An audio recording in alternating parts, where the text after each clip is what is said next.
It is a brand new edition of Hockey Hounds presented by Ticketmaster. Make more memories live. It is the Four Nations break, but we're not taking a break from Hockey Hounds because we've got important work to do. And we've got a dog this week, heartbreaking situation. We'll get to Tiberius, which is a great name for a dog. But joining us, of course, as always, is Flyers head coach John Tortorella. Torts, how you doing? Very good, very good. You doing okay, Jason?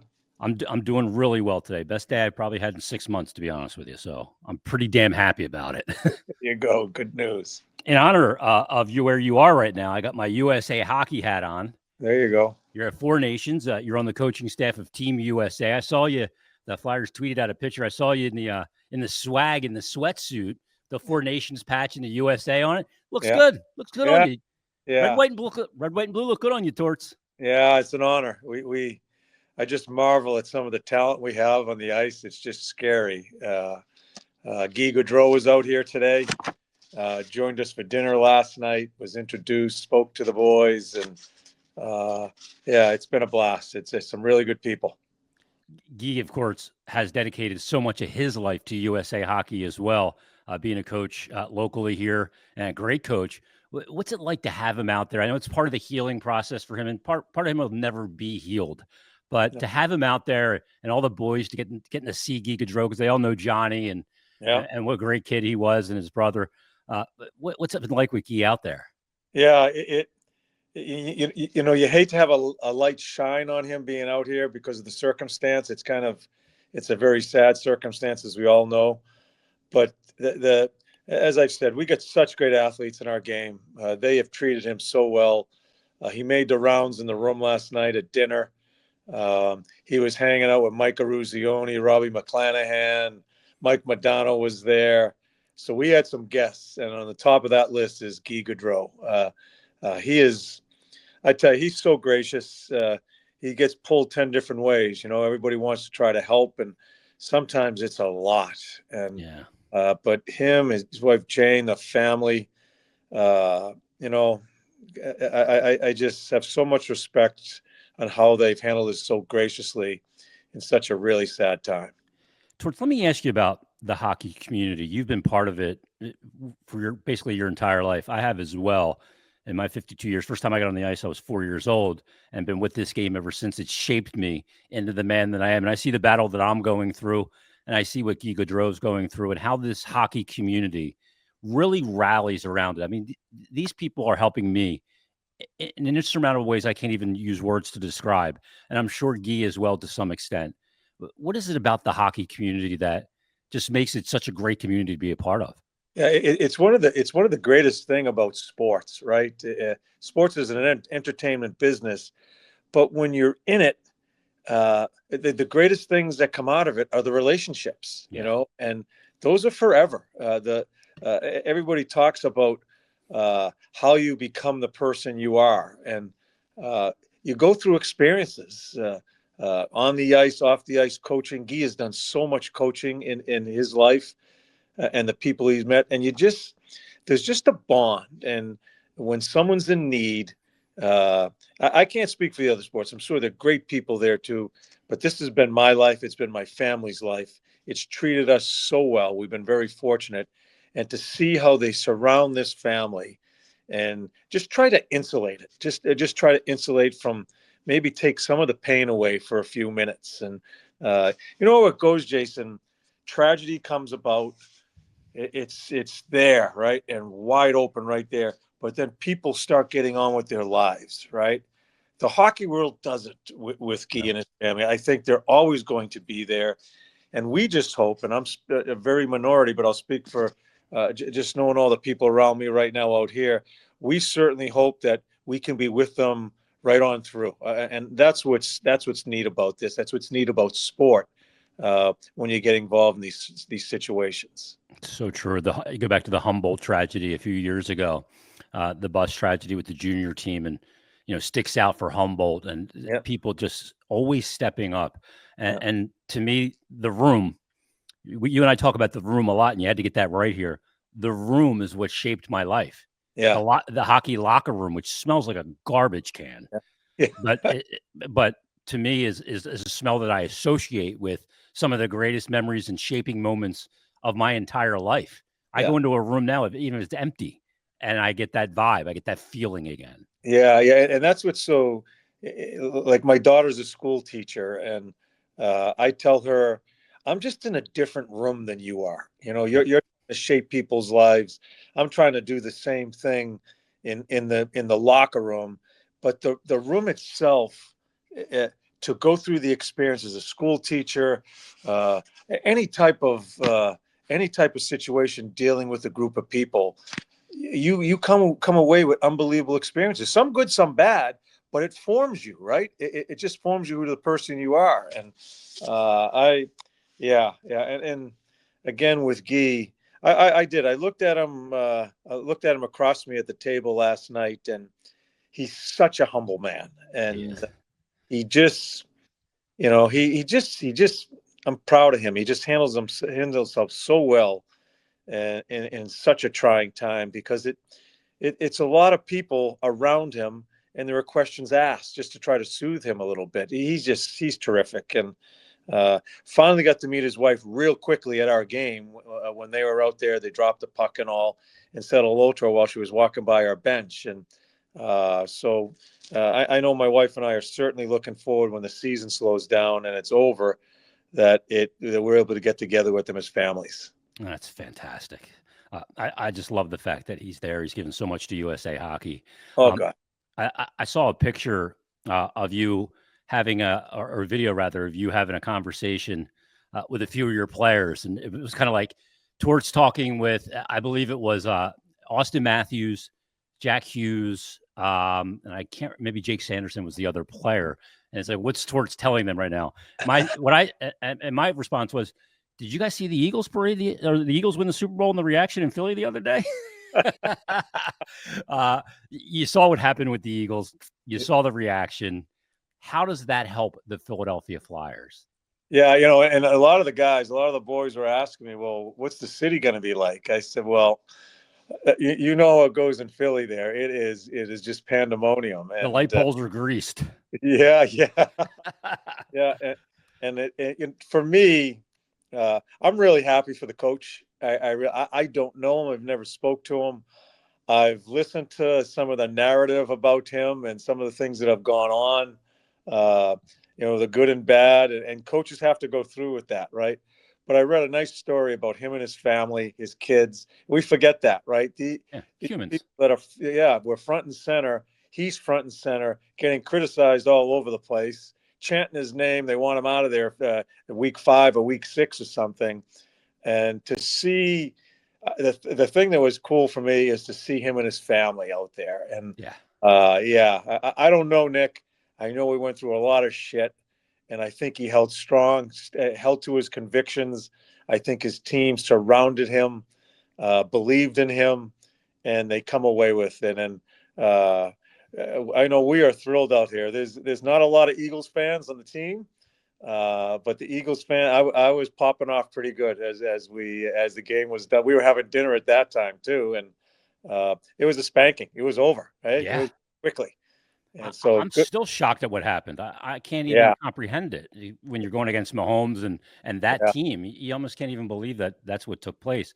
And you see the reaction. I think pro athletes are very, very aware. A lot of times they see how this fan base reacts to their yeah. teams, and boy, do we need that at some point down Broad Street with the Philadelphia Flyers Well, again. that's what I told some of the guys sitting with me. I said, just if we can just keep our wherewithal and continue with this process, that's our goal. Is just to get a piece of that, right? Get a Yeah. piece of that excitement. And um, we make our own bed. Where we're at right now, we make our own bed. We got to tuck the sheets in here and keep on working at it and try to get a piece of it. Yeah, you earn where you are, Yeah. good or bad, and you got to stay patient. Let me ask you, as a head coach, how difficult is it to block out the noise? You mentioned Nick Sirianni. He caught a lot of shit, but how difficult is it for you guys to block out the noise and just stay focused and as I always say, do your job? Yeah, I don't want to sound rude, because this may sound rude, but my wife was the one who said it to me years ago, and it really resonated with me. She says, it's really none of your business what people think of you. And it may sound crude, but to explain it. I can't worry about it. Nick Sirianni, you can't worry about it. If you start worrying about the things that are being said, good and bad, not just bad, but the good high because so much is coming your way. It's the wrong. You can't live that way. It's an awful life, and you will not have the proper focus for your group. So I wake up every morning. I answer to my team. I'm in a bunker. I always clear my head, and when I get in that office, I consider it my bunker. No matter what's going on around me, other than my family and what's going on in my family business, I can't be concerned and worry about all that stuff. And I'm where I'm supposed to be when I wake up in the morning. It's driving to that office and trying to do the best I can do for that hockey team. And that's what keeps you fueled. That's what keeps you focused. Got to have a lot of conviction. You do. Focus and conviction is huge. Yeah. Yeah. If you start coaching to try to please people or start doing things to try to please people, you are done. Yeah, you're going to be sitting with them. Yeah, and your players will throw you out of that room, and your players want you with them, and they may not like some of the things that go on at certain times with some conflict here and there, but we're supposed to be together. We're supposed to solve problems together. We're supposed to rejoice together with wins. If you're pretending and you're trying to do something just so you have people leave you alone, you are finished as a coach. Yeah. Quite honestly, as a player too. Yeah, no doubt. And you see this roster you've assembled with Team USA. I mean, you don't have Quinn Hughes, who's having a Hart Trophy type season, but Jesus, up front, Torts, it's incredible to have this.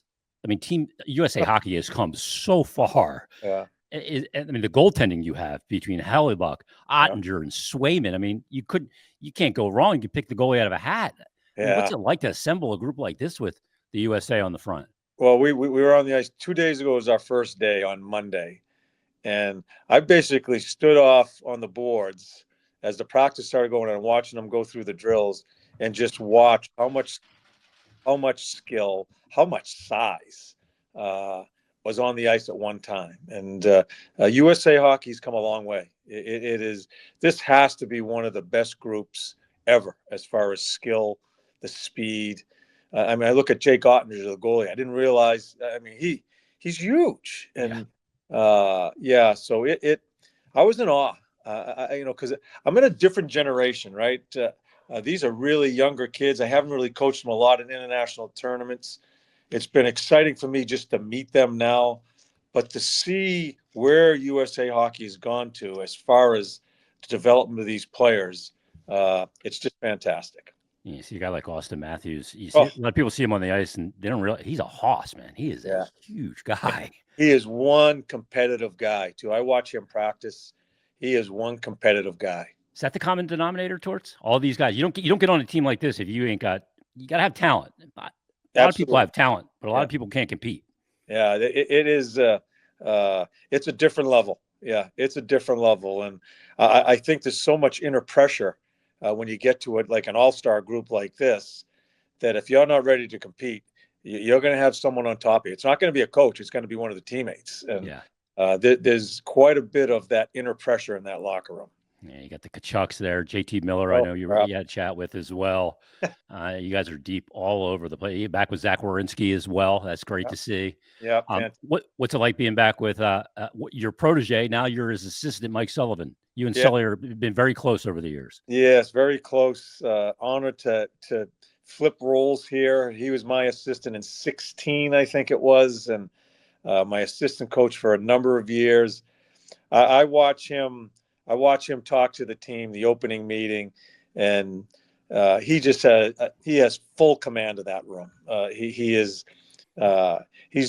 knows how to do it. And I'm a little rough around the edges. I'm more meat and potatoes. He just commands a room, and I'm so proud of him and what he's become.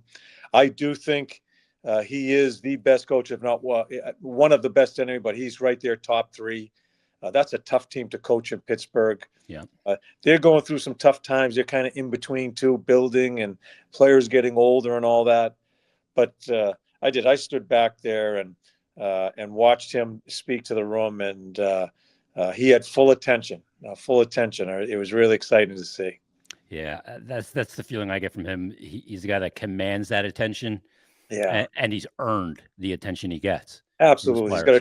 got a tremendous presence, but bottom line is he cares about his players, and the players know that. And yeah, so I've 2 days I spent with him. I watched some of the video. I'm listening to him talk about certain things. I'm learning from him. You're always trying to learn, and you got Johnny Hines out here. You got David Quinn, his assistant. He's here too. I've kind of watched them. I'm kind of the older guy, and Mm-hmm. I've kind of watched them do their work. And I'm trying to just to bring it into me and see if some of those things may work with our team after we break. Yeah, you take those things and you put your touch on it. May Yeah, not be exactly the same, but yeah, different perspectives is great. This game is coach played from different angles and perspectives all the time. Um, absolutely.